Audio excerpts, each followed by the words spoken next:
എറണാകുളം ജില്ലയിൽ പെരുമ്പാവൂരിനടുത്തുള്ള ഒരു പ്രധാന വനക്ഷേത്രമാണ് ഇരിങ്ങോൾ കാവ്. ഇത് ദുർഗാഭഗവതിക്ക് സമർപ്പിക്കപ്പെട്ടതാണ്. പ്രഭാതത്തിൽ സരസ്വതിയായും ഉച്ചയ്ക്ക് വനദുർഗയായും വൈകുന്നേരം ഭദ്രകാളിയായും ഇവിടെ ദുർഗാഭഗവതിയെ ആരാധിക്കുന്നു.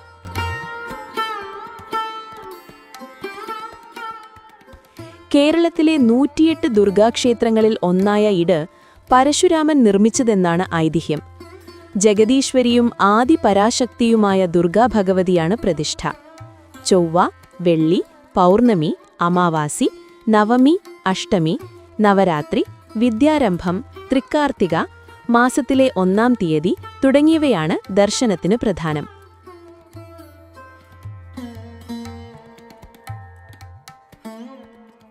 നാഗഞ്ചേരി മനയുടെ കീഴിലുണ്ടായിരുന്ന അനേകം കാവുകളിൽ ഒരു കാവായിരുന്നു ഇത്.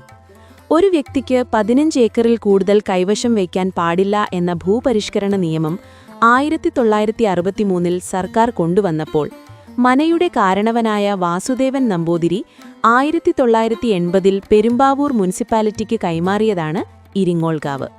ഇപ്പോൾ തിരുവിതാംകൂർ ദേവസ്വം ബോർഡിന്റെ കീഴിലാണ് ഇരിങ്ങോൾ കാവ്. ദ്വാപരയുഗത്തിൽ അസുരരാജാവായ കംസൻ ദേവകിയുടെയും വസുദേവരുടെയും 8ാമത്തെ പുത്രനാൽ വധിക്കപ്പെടുമെന്നറിയുകയാൽ ഗർഭിണിയായ തന്റെ സഹോദരിയെയും ഭർത്താവിനെയും കാരാഗ്രഹത്തിൽ അടച്ചു. 8ാമത്തെ പുത്രനെ പ്രതീക്ഷിച്ചിരുന്ന കംസൻ പക്ഷേ ഒരു പെൺകുഞ്ഞിനെയാണ് കാണാനിടയായത്.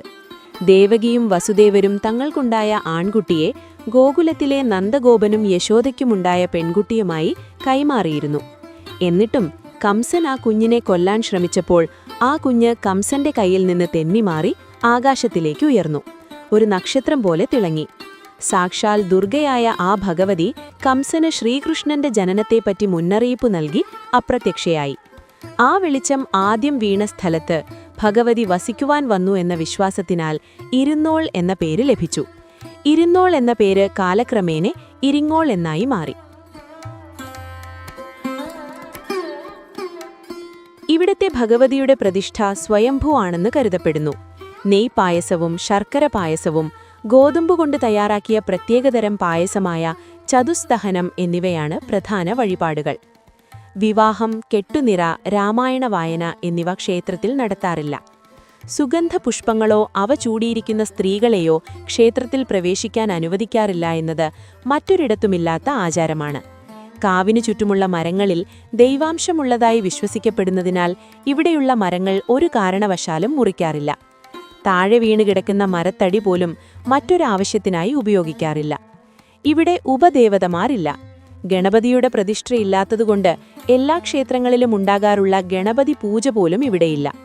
ക്ഷേത്രത്തിനു ചുറ്റുമുള്ള മരങ്ങളാണ് ഭഗവതിയുടെ കാവലാൾ.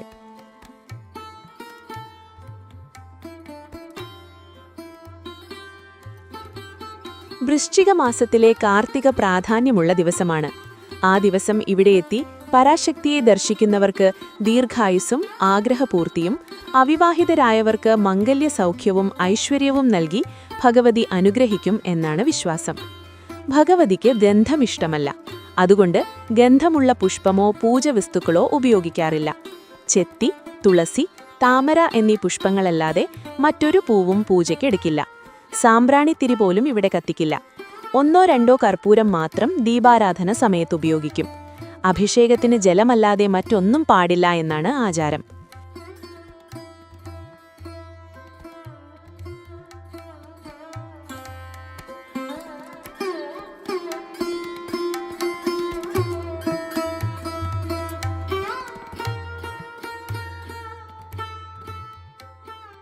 പെരുമ്പാവൂരിൽ നിന്ന് 5 കിലോമീറ്റർ ദൂരെ സ്ഥിതി ചെയ്യുന്ന ഈ കാവ് ഭക്തിയും പ്രകൃതിയും ഒന്നിക്കുന്ന സ്ഥലമാണ്.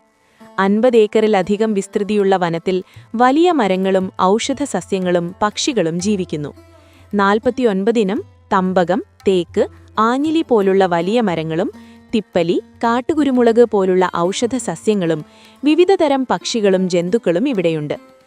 ജാതി-മതഭേദമില്ലാതെ ആർക്കും ക്ഷേത്രത്തിൽ വരാമെന്നതാണ് പ്രത്യേകത. ഇത് പ്രകൃതിയെയും ദൈവീകതയെയും ഒരുമിപ്പിക്കുന്നു.